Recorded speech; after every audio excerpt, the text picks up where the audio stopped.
glitter It's and not on. sparkly fabric and a sewing machine and witch hats.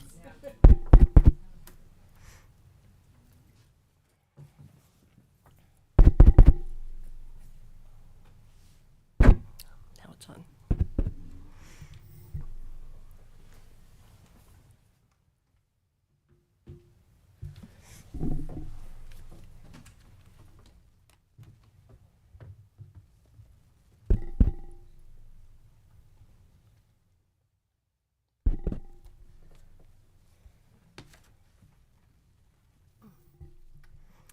Good afternoon, everyone. The May 27th, 2025 regular council meeting is called to order at 4:01. Council would like to acknowledge the Ucluelet on whose traditional territories the District of Ucluelet operates. Audience members and delegates are advised that this proceeding is being video recorded and broadcast on YouTube and Zoom, which may store data on foreign servers. We do have 3 late items. Does everyone have those?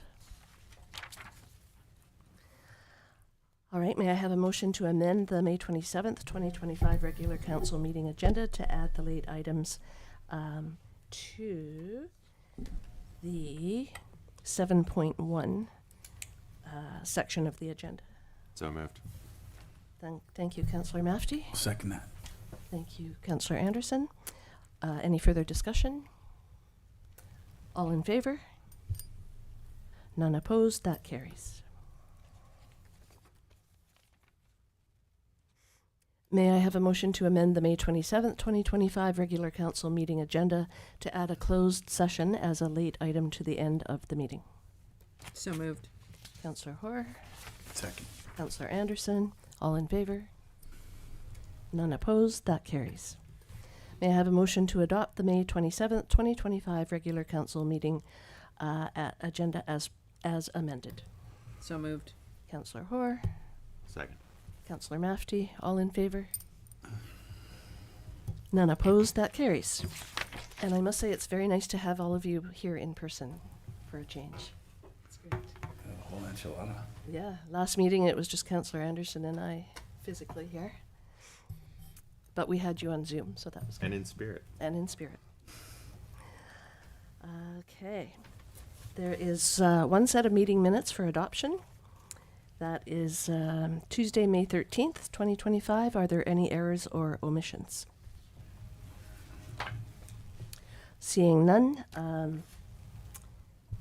may I have a motion to adopt the May 13th, 2025 regular council meeting minutes as presented? So moved. Councillor Hoare, Second. Councillor Anderson, all in favor? None opposed? That carries. All right, unfinished business, there is none. Bylaws, 6.1. There's one bylaw item on our agenda. This is the Fire Department Establishment Operations Bylaw number 1379, and it will be presented by our Fire Chief, Chief Geddes. Through the mayor, good afternoon. Oh, That needs to be turned down. That's a hot mic. Ed, help me, buddy. Mine's pretty wild here too.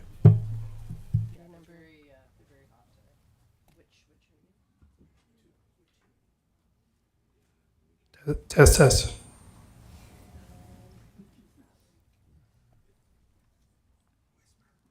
Oh, whisper. Can you hear me now? Test. That's better. Ish. Test. Yeah. Somebody's been playing with these dials down here.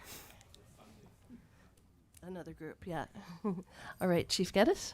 Thank you. Through the mayor, good afternoon, Mayor Council. On May 13th, Council gave first, second, and third reading to Fire Department Operations and Establishment Bylaw 1379, 2025. Gave first, second, and third reading, and today we're in a position to adopt if Council chooses to. So. Thank you. Any questions for the Chief? All right, there is one recommendation. I can do that. Councillor Anderson. I'll move that council adopt the District of Ucluelet Fire Department Establishment and Operations Bylaw number 1379, 2025. Do I have a seconder? I'll second. Councillor Hoare seconds. Any further discussion? Seeing none, all in favor?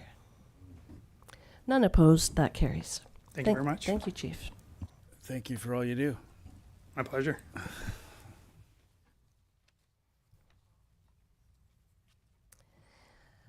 All right, under reports, there is one report item. This report is Development Variance Permit for 1869 Cedar Grove Place, and it will be presented by the Director of Community Planning, but I would like to state that I am going to make a motion to table this report because the information we received an hour ago was fairly significant to the decision that we have to make about this report. And it would have been nice to have that information more than an hour ago, but it is what it is. So I don't know if you need to present it, or Mr. Harding, maybe you can help me out with this one. Mayor, you've got us. I'm not sure of which information you received. So we were all in meetings this afternoon, so you might have received something that staff have not received. It was received at 3:00 this afternoon. It's one of the late items. It's fairly significant to the decision to be made here today, and I just don't feel, based on having that late information, is going to give us enough time to really make an informed decision here.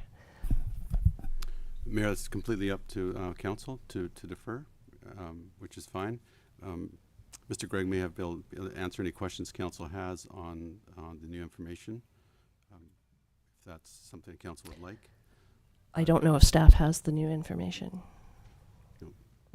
It's all right. I was in a meeting this afternoon as well, and I haven't seen the late items that council has received, so I can't speak to them. I could give it would be an overview of the report that's in front of you, which is just really explaining what is the variance. But Okay, that would be council's- helpful. Thank you.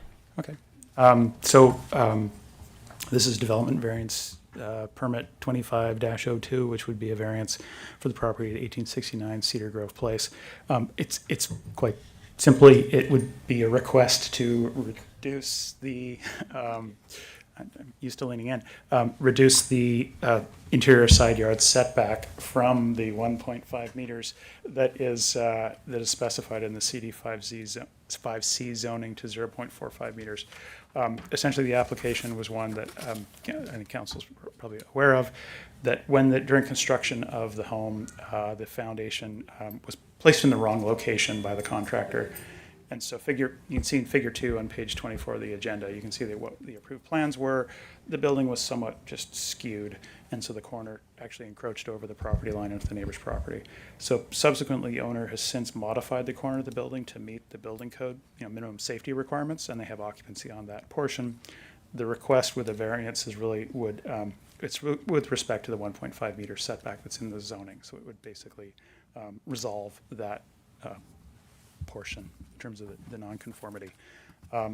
So normally with variances, I would just say that, public notification is given, has been given for allowing for input on the variance. So as one of the lines in the report would be, one of the steps in this would be council providing an opportunity for public input. Whether council is choosing to table or wants to take that input first, that might be something to consider. Thank you, Mr. Gregg. Mr. Harding, should we take public input, or shall we just table or defer this to a future meeting? I was just going to read the letter. Sorry, Mayor, I was going to read the letter and the input. I think if council's uncomfortable, if they don't feel like they've got the information, it's solely within council's prerogative to defer until a future meeting. The next meeting is open meeting is June 10th. I'm not sure about the timing on the application, if it's time sensitive. Through the mayor, the house is there. They have occupancy on the house, so it's not going anywhere in the next couple of weeks if the decision is deferred. I would just offer that notification has been given if there are those either attending or online who wish to give input. Council could receive that and then consider for another day the actual decision. Just if people have, are showing up to speak, that's something council could consider doing. Okay, so so we can take public input then, and just know that I am going to make a motion to defer this. Okay. Okay. Does anyone in the audience wish to speak?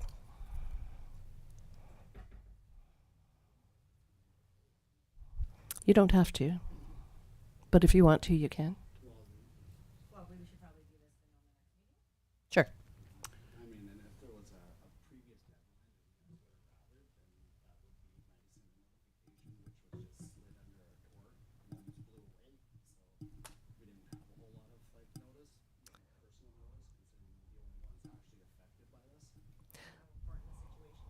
Do you want to just repeat that at the mic, just so the people watching on Zoom can just the rationale for Yes, the late Mayor, item? just for the people who wanted to give information, the mayor may make a motion, doesn't mean it's going to be passed. So if you do feel you need to say something today, it's you should say it. Yeah. Sooner than we did, then maybe that should be left on the notice of the actual application for variance permit. So, yeah, if you'd like to, it's just I'm just saying if you guys required more time, then I guess we should have maybe had it in by Friday. But we're a small business, small family, and we're maxed out of our time. Like if it wasn't the last minute, nothing would get done. So that's where we're at. This affects us more than anybody else in Ucluelet. So like, this is. Yeah. Okay. That's we- I figured there was a reason why it came to us so late. Okay, thank you. Anyone else in the audience wish to speak to this?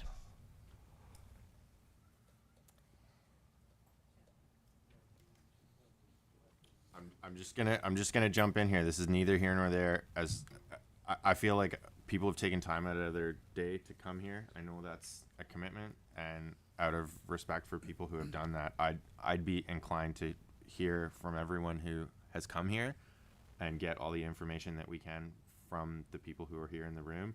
And then if there is a motion to postpone this, at the very least, everyone will have spoken. If that motion's defeated, then everyone will have spoken. So no horse in the race, but I would encourage anyone who's come here to take advantage of the time that you've taken out of your day, which we all appreciate and respect. So I'd like to hear what people have to say if they've shown up. Yeah. How come you have the only normal microphone? I'm the only normal guy. And so just state your name and address, please. Hi, Andy Lancaster, 1869 Cedar Grove Place. And thanks for taking the time to hear the application. It's been a long, drawn-out process. It's been a very unfortunate situation. When we bought the lot and decided to build a house on it, there was forest on one side, and the contractor subsequently made an error and put the house just inside the setback. And then when my neighbors at some point about a year or two later decided to build their home, it came to light that we had encroached on their property.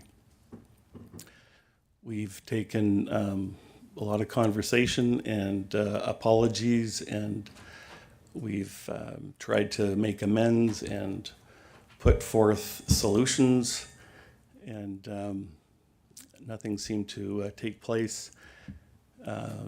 The property was not, in accordance to the building code, so we had to chop the corner of the house off, put new soffits in. We spent upwards of $65,000 making sure that everyone was safe, that that there was no, that everybody was happy. The building, sorry, the the people that you have on staff were very empathetic and they were kind, but they were also very businesslike, and they said, hey, you know, we need to get what's done properly, and we did, and we never argued. We just wrote checks, and we made sure that everything was above board. And that's where we stand today. We are inside the setback. We're a couple feet in. I don't think it's a big deal because a couple feet either way isn't going to make a big difference. Our neighbors did know before they built the home that we were in that situation. They could have put the house on the other side of the property if they, you know, but they knew going in, and they had every right to build on their 5-foot setback. There's no question, but they did so going in knowing where our house was. And now they're a little bit close together, but I wish things went differently, but I've been told that in construction, mistakes happen. We've done everything within our power to make things right with our neighbors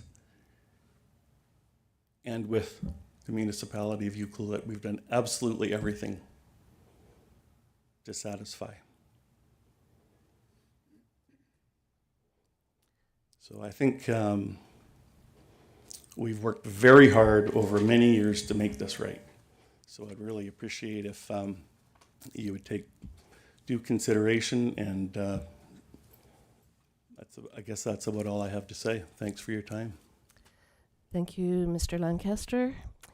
The fact that I'm hoping to defer this decision doesn't mean that you won't get your development variance permit. It just means that we need a little more time to absorb the new information that we received an hour ago. Yeah, it's difficult because we did take time out to get resolution today.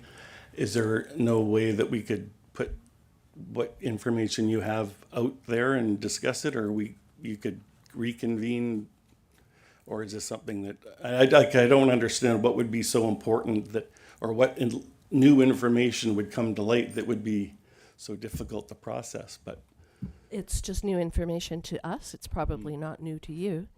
But it is to us, and I just don't feel comfortable making a decision today until we have a chance to really absorb all the details of this development variance permit. But thank you for taking the time to come and speak with us today. Thank you. Does anyone else in the room wish to speak about this item, 7.1?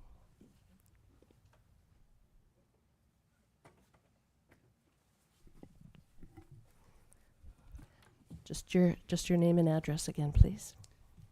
Yeah, it's Dana Brandy Fraser, 1861 Cedar Grove Place. Want me to read it? Sure. Dear Mayor and Council, Can you speak into the mic, please? we are writing a strong opposition to Development Variance Permit DVP 25-02. We are writing submitted by Andrew Lancaster and Ashley Henry for 1869 Cedar Grove Place. Let us be clear. We are in this situation because of a mistake that we did not make. It is not our structure that violates the bylaw, but we are the ones living with the negative impacts. Not the applicants, not any of our neighbors, and not the community at large. We are the only property affected by this variance because every other property on Cedar Grove Place has received the protections intended by the zoning bylaws, except ours. The structure was built in 2018 under supervision of Andrew Lancaster, who held the homeowner builder license and acted as the general contractor. Despite this responsibility, the house was constructed just 0.45 meters from our shared property line, in violation of the required 1.5 meter interior side yard setback. No follow-up survey was conducted after the foundation was poured, and as a result, the structure encroaches in a way that has affected our privacy, safety, and peaceful enjoyment of our home. We moved to Ucluelet in 2004 because of our deep love for this place and its natural beauty. We purchased our lot in 2007, and we spent over a decade working toward a dream of building our home here. In 2020, we were finally able to begin construction as a homeowner builder ourselves, following every rule and doing everything by the book. We even selected obscured windows specifically because of how close neighboring structuring was built, trying to mitigate the impact of the error. But despite our efforts, now we live with reduced light, compromised privacy, and the knowledge that this entire situation could have been avoided if proper due diligence had been done on the neighboring build. This has caused us emotional distress, anxiety, and sleepless nights. The structure looms close to our living space, too close. No amount of cosmetic alteration can change that fact. It simply should not be there. Financially, the damage is just as real. When we consulted Judy Gray, our realtor in 2022, she informed us that the proximity had already devalued our home between $35,000 to $40,000, and in a rising market, that number has only gone up. Meanwhile, the applicant has his home privately listed for $1.38 million and seeks this variance not to fix a mistake, but to legalize it so he can walk away with full profit on his house. When this issue first came to light, Andy offered us $10,000 to make the problem go away without any written agreement or real plan to fix it. At that time, we were house building poor and could not afford legal representation. Andy, however, did nothing to meaningfully correct the error for years. Only recently and under pressure did he remove the portion of the building that trespassed over the property line. But the core problem remains. The house is still far too close and no foundational changes have been made.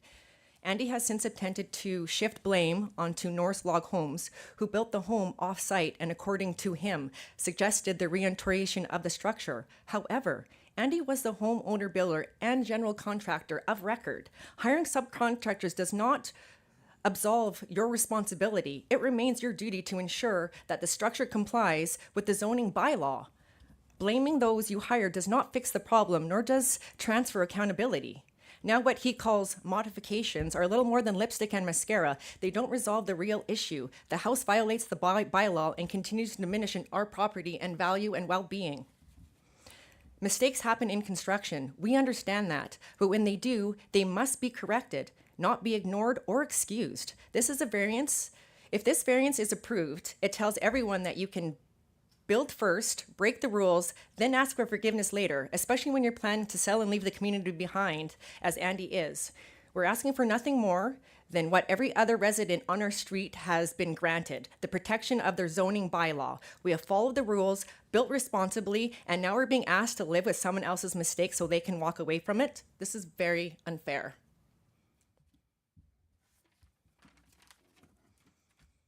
We respect that the council deny DVP 25-02. We ask that the district stand by its own bylaws and show long-standing residents that their concerns, investments, and trust in the system in the matter. If this structure is to remain, it should only do through proper correction, not an after-the-fact variance that benefits the absentee owner at our expense. Thank you for your time and serious consideration. Thank you, Dan and Brandy. Yeah, thank you, Council. Does anyone else in the audience wish to speak?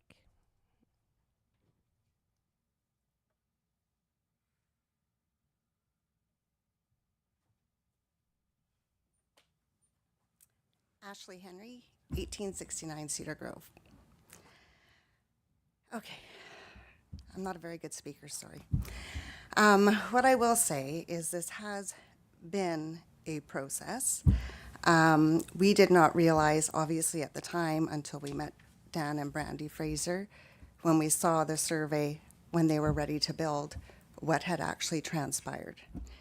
Yes, we did hire Norris Log Home. Yes, they build to lock up, which includes the foundation based on the property. We were literally sick to our stomachs. Andy reached out. Yes, he offered shut down. Everything was super cordial and okay at the beginning. Not really sure what happened. Doesn't matter. It's neither here nor there. They're not the only ones that have endured a lot of sleepless nights and agonizing and anxiety. And this is not what we had planned. This is not what we had wanted. We envisioned this beautiful log home to be where we would retire, maybe 6 months of the year, maybe not. We weren't sure. We just did it and didn't know, tried to rectify. We have hired engineers. We have had fire department out there. We have installed piping through the whole house to make sure that if there's any problems, it's all legit, past all the codes. It's where it needs to be. Endless time, travels coming up here. I'm sorry that this has had to go this way. This is not really what we intended. We just want to make it safe and sound and be legit and legal so that nobody gets hurt. Like Andy said, our property was there before they even considered taking down trees and building and doing what they needed to do. This was not an intentional thing. No, we don't live here full time.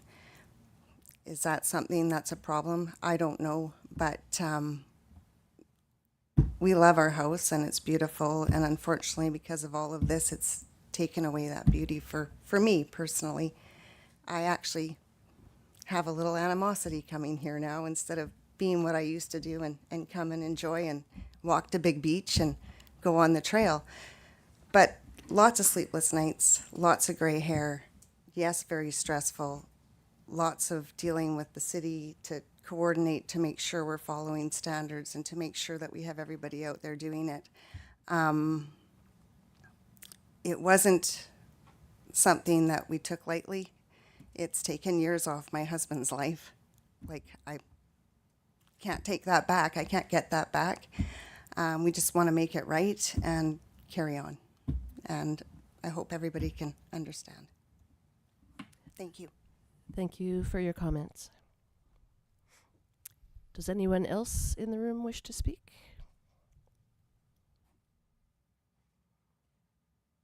Is anyone on Zoom that wishes to raise their hand and speak?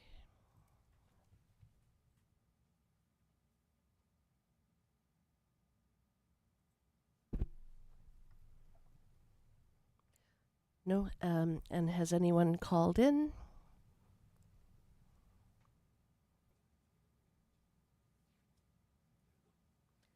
And has anyone submitted an email since the meeting began?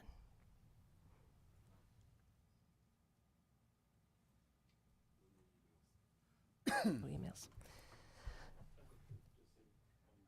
Okay, go ahead.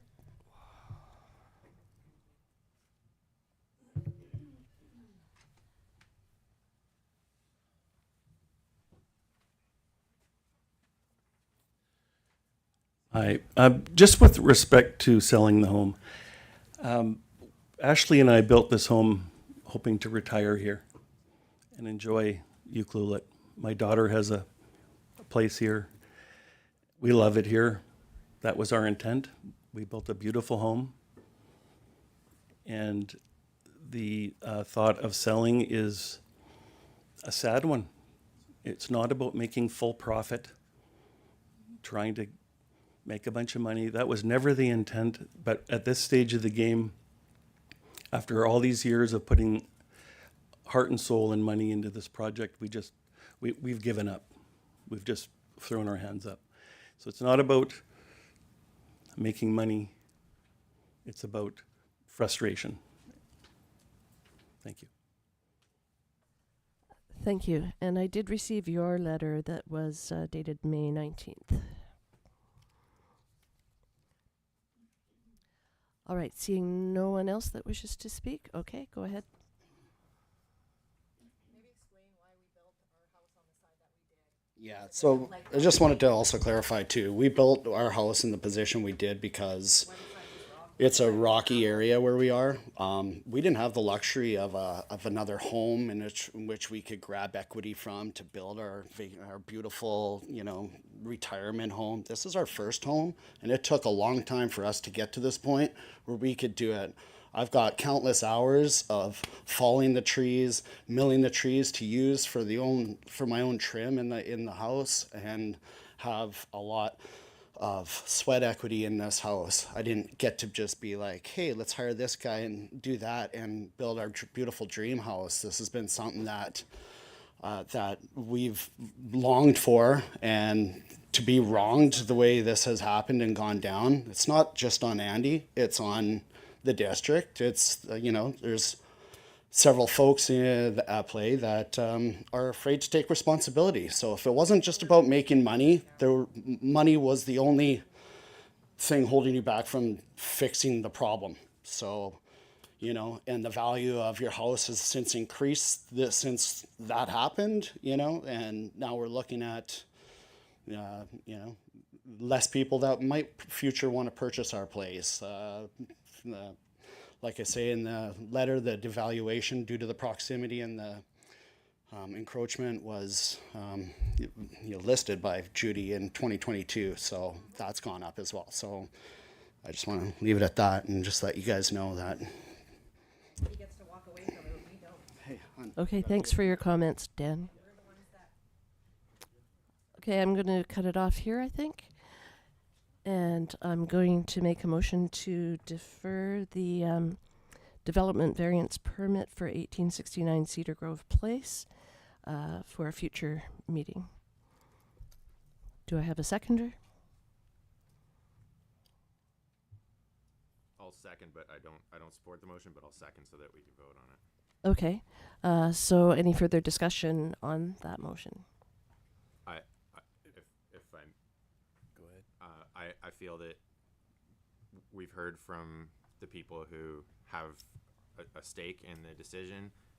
Personally, speaking for myself, I feel like I have enough information to understand the issue and to make an informed decision as far as voting on this.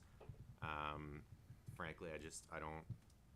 It's difficult for me to understand who's going to benefit from delaying this. I think, right or wrong, no matter what ends up being decided, the people who came here deserve a decision in a timely fashion, and it's just going to add to everyone's stress to drag it out further. So I'd strongly be in favor of settling this as far as what's in front of us to decide on today. Any further discussion? Councillor Anderson? Yeah, well, I was gonna say if it was pushed off, then we've probably heard from the proponents on either side. So you wouldn't have to come in person. You come in by Zoom or by phone if you wanted to. But yeah, this is a tough one. I mean, the only thing that there was the letter that came in. At 3:00. So, I've scanned it. I've looked at it. I mean, we could look at it a little longer. I don't know, Councillor Hoare, what's your take? Well, Brandy read it out loud. Right, but I was just looking at the images. That's what I. Oh, the images. Yeah, there's images, and there's a report from Judy Gray as well. Right. Yeah, I was just scanning through that. Councillor Hoare?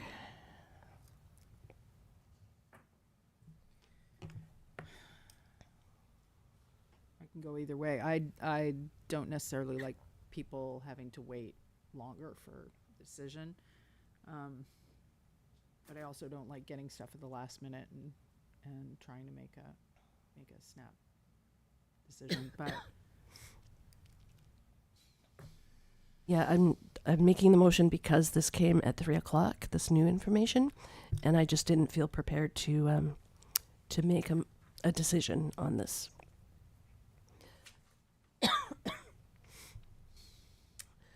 So call the question, I guess. All in favor of deferring this development variance permit? And any opposed? So that's carried. Thank you. Can we, at the very least, try to schedule this for the next council meeting? I think that can be arranged, Mr. Harding. Yep. Yep. All nods.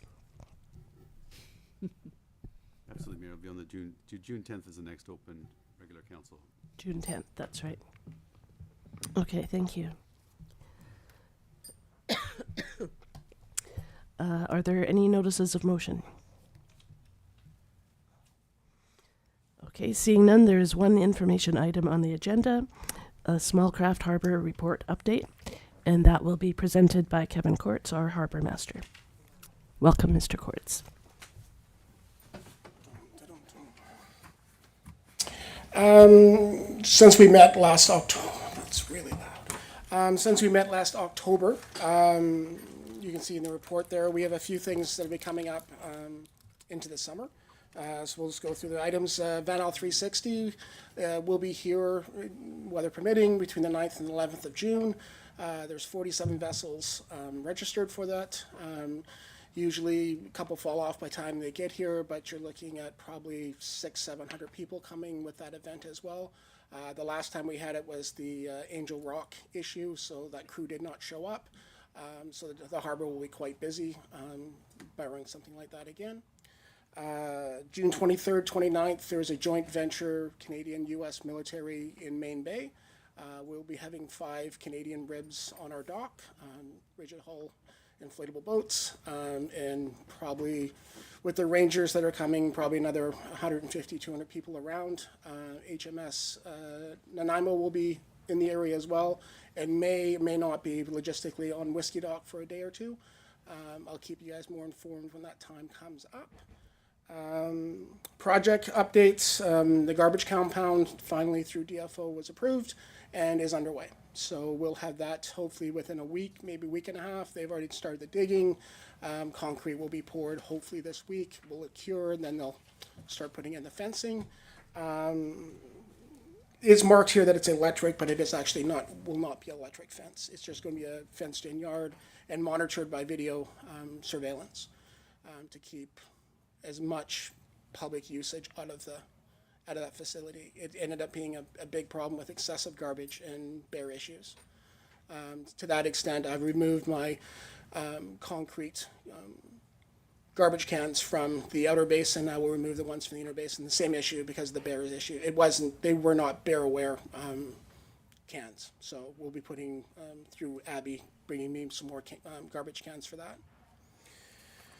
Next item is the Whiskey Dock extension. The dock was put in last July. The contractor for the welding has built the actual gangplank. Installation is the problem. He's extremely busy. It's built. It's sitting in front down by the seaplane base.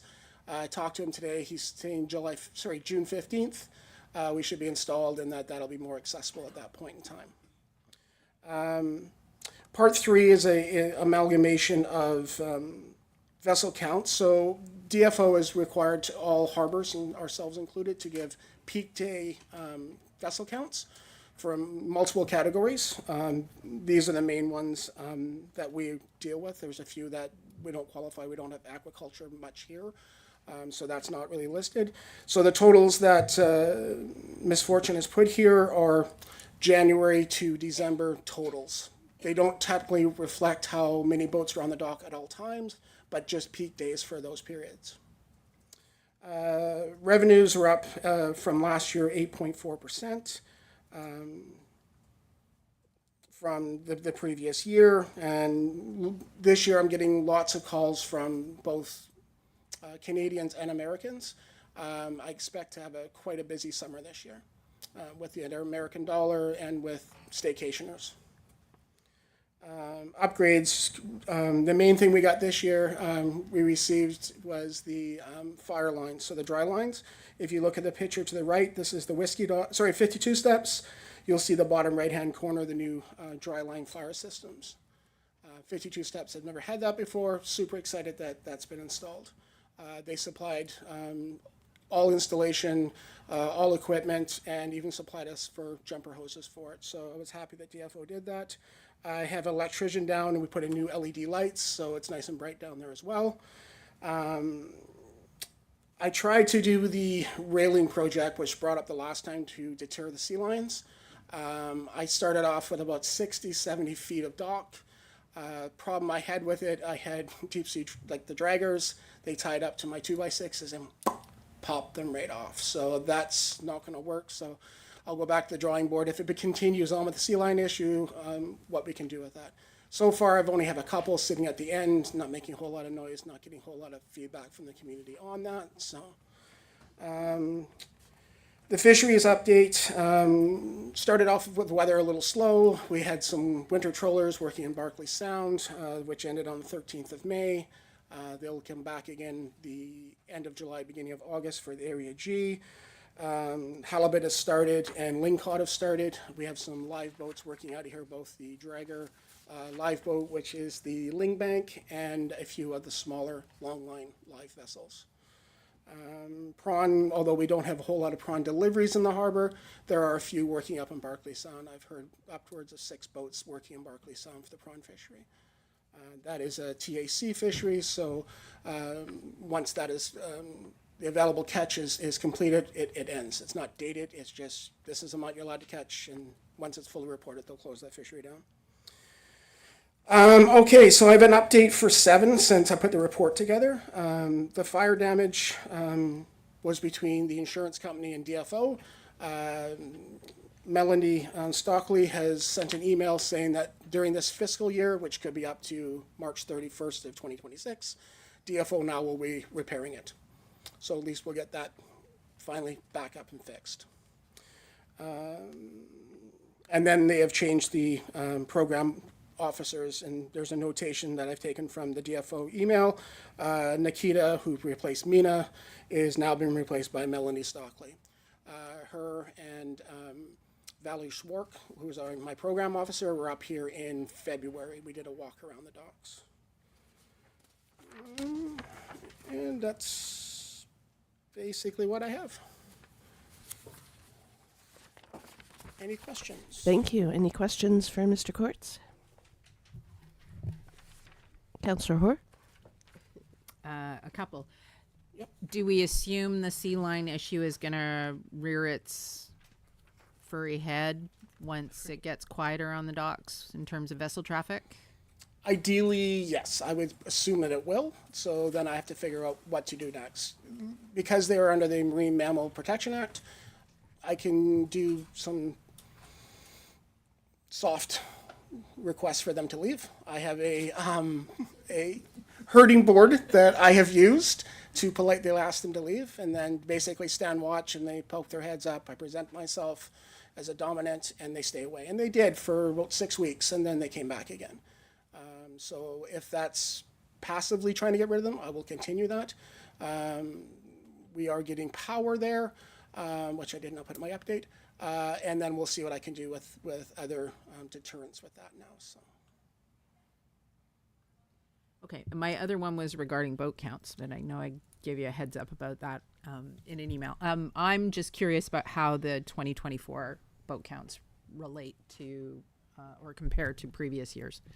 Yeah, so from going back through, it's because the way I do my vessel counts information, part of it is because of sales, like recreational sales, commercial, First Nations commercial, and Aboriginal fisheries. I track slightly different vessel count days. Like I told Miss Fortune that I will have to do a lot of analysis to pull that information out. I will. Looking at actual sales, it's gone up. We have increased. But there's some variance to that in 2020, basically halfway through 2021, the rates went up, but because it's based on my commission, I took a pay cut. So there's variables to that. So I will get that information hopefully by our next meeting.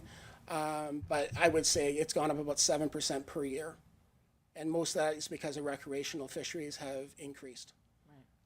Our commercial rate being low, not affected a lot, but as we get more transient moorage and more sailboats and more charter operators, suddenly that skews to the high end.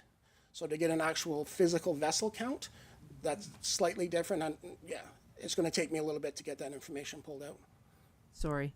No, absolutely not. It's one of the things that I find interesting too is like the cycle of who's on the docks at what time of the year, like almost a month to month sort of average vessel count. Like, I mean, information like that is interesting to me. Probably nobody else, but you know. Speaking anecdotally without the numbers, we have probably in the neighborhood 30 commercial vessels that stay with us. And then some transients from Port Alberni, they'll come in, like the Area G trawler. We're not going to get the ones from Nanaimo, although I did have 2 come out of Courtenay this year, just because of the weather and the small fish and that stuff. We have multitudes of sailing vessels and power vessels, both locals, and I have some that stretch as far as Alberta and Saskatchewan. They want to be out here in the summer. They got to store it somewhere, so they store it with me. So yeah, those are annuals, and we could base on what we have for annual moorage as well, and base on who's here all the time.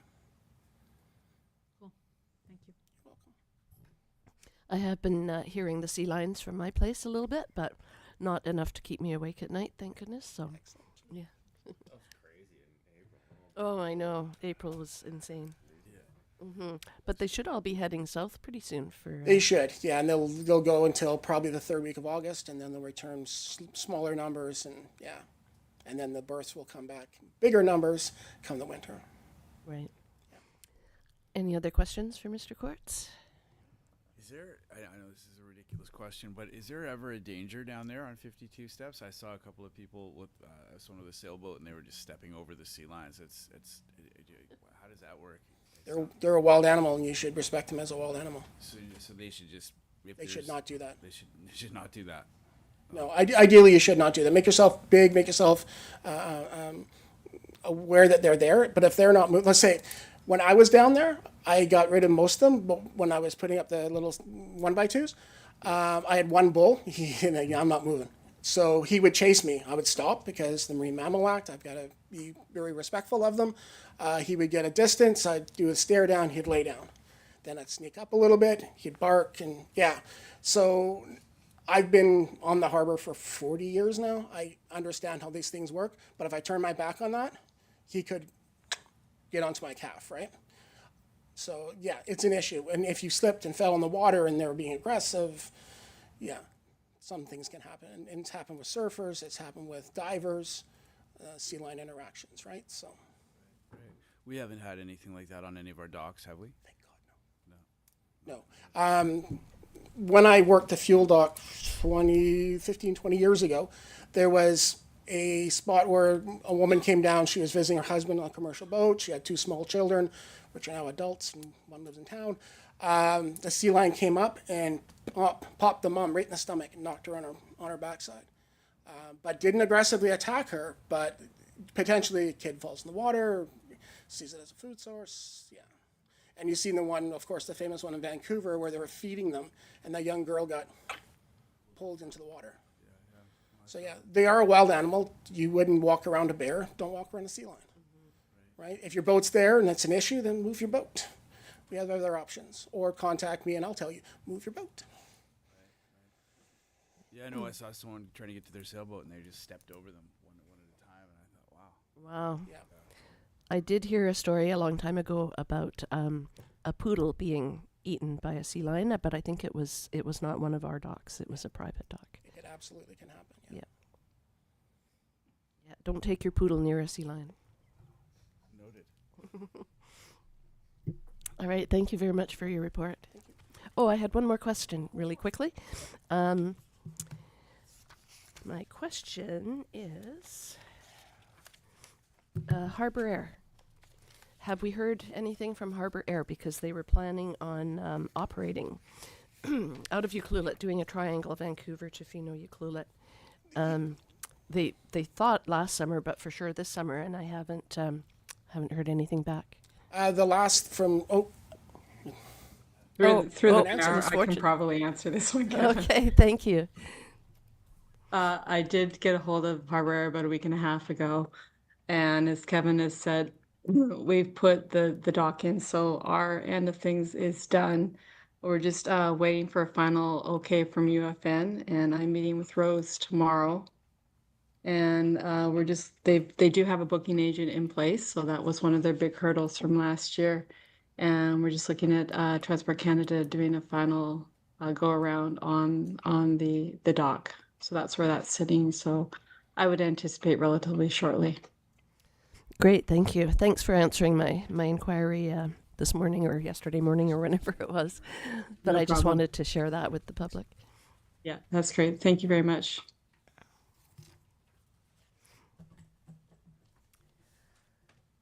All right, we're on to mayor's announcements and council committee reports. Councillor Anderson. Oh, you get me every time here. Not much to report. We did have that meeting I had a meeting with Coast, which was a Zoom meeting. So that's the Center for Ocean Applied Sustainable Technologies. So we are, am I on? Test. Yeah. Check. And yeah, you were part of that, so that was great to keep you in the loop of what that's looking like. They're interested in potentially having a blue economy hub here that involves sustainable technologies and industry to do with decarbonization. So that can pull in a whole bunch of different things. So that's wave energy, seaweed. What else? There's a handful of other things there. The vessel electrification. So that's, I guess, moving forward as well. Down on the other lot that was sold, the old UHS, Ucluelet Harbor Seafood Trapple lot. Am I allowed to say that? Am I allowed to talk about that? Yeah, I did. So there we go.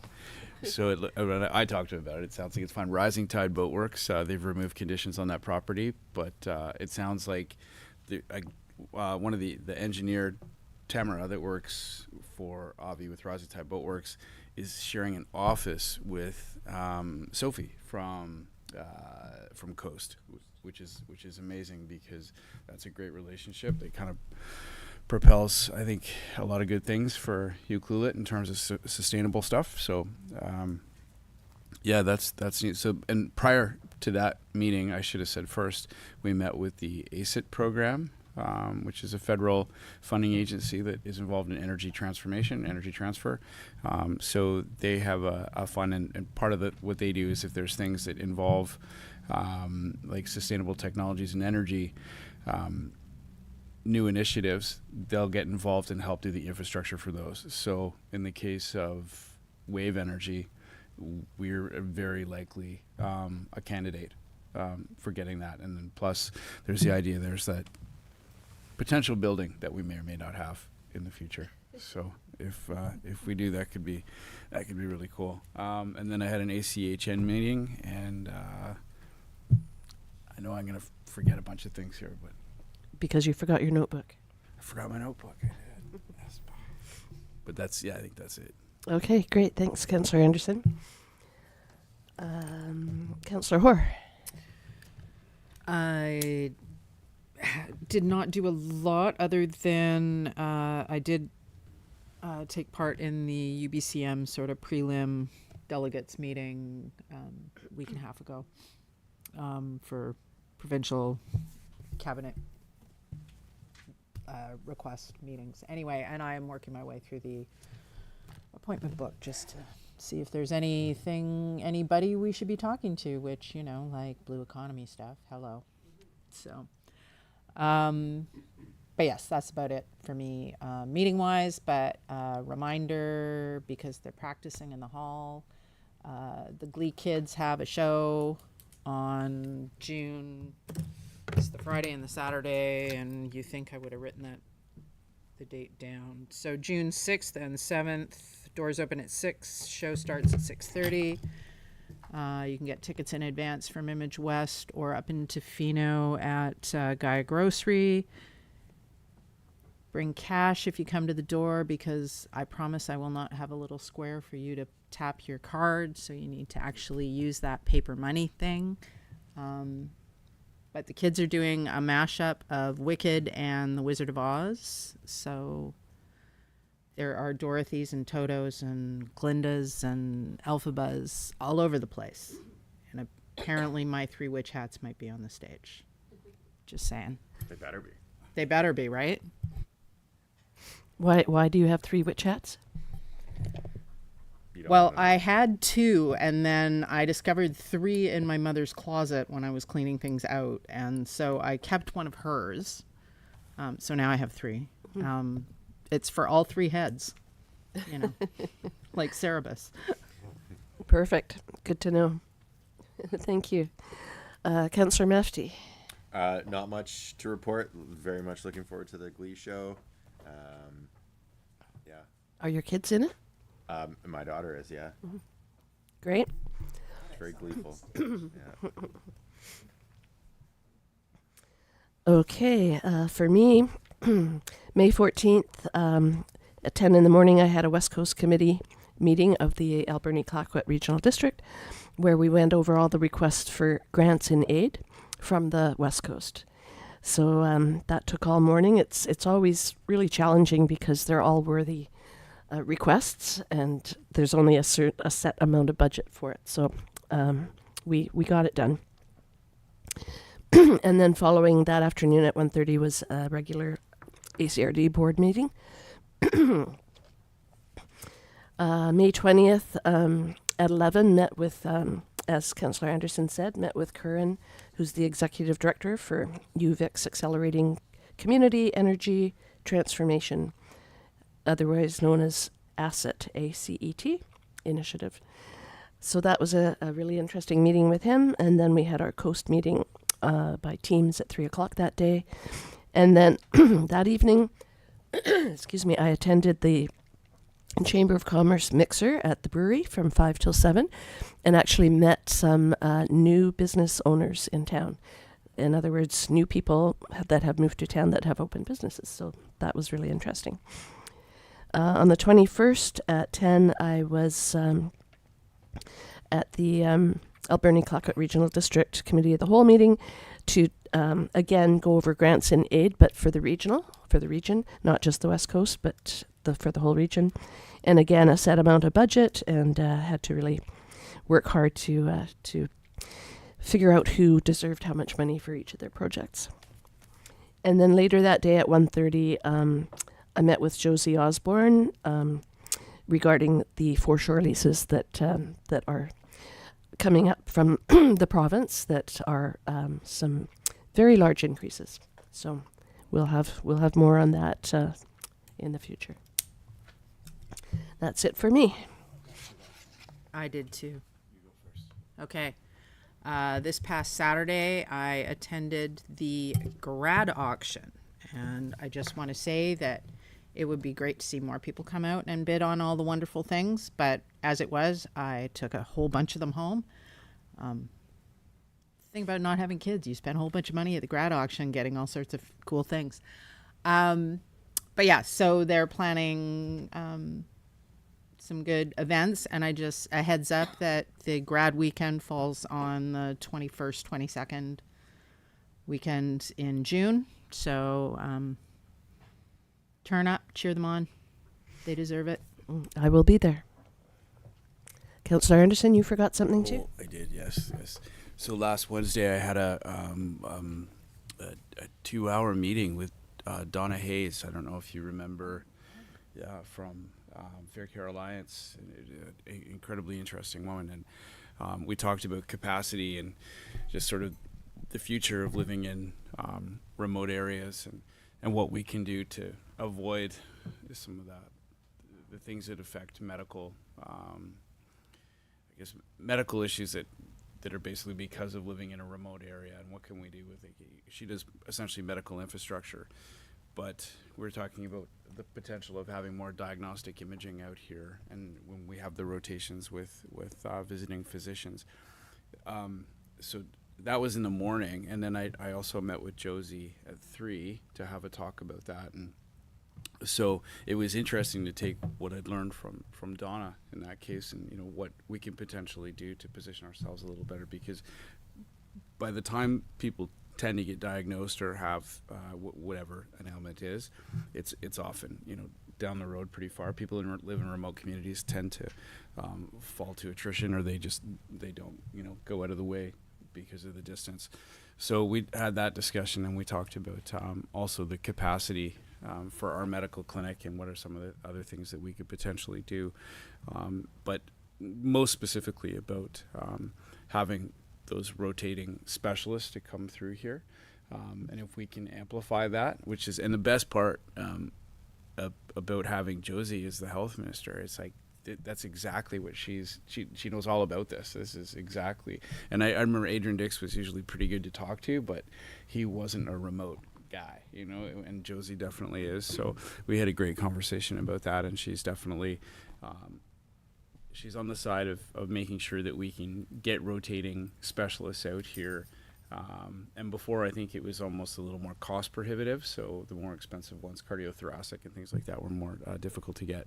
But she's working on something right now with the federal government as well, which is great.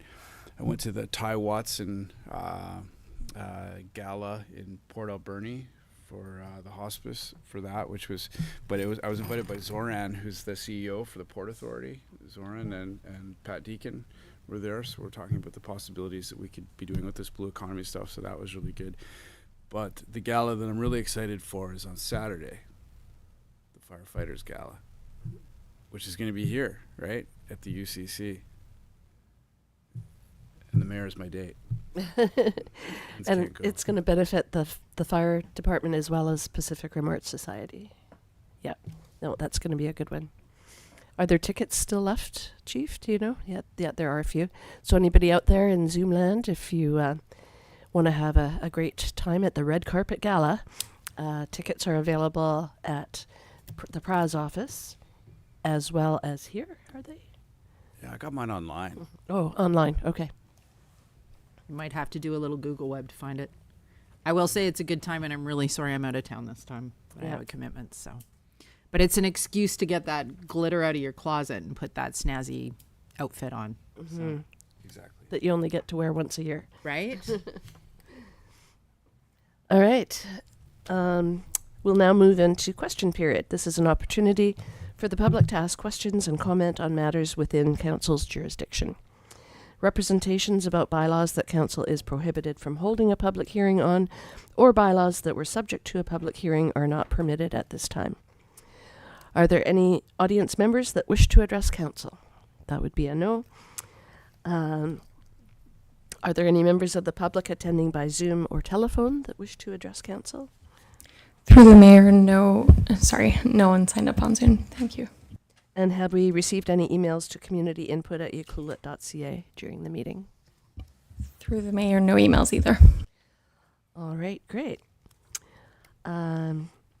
I will move that the May 27th, 2025 regular council meeting be closed to the public pursuant to the following sections of the community charter.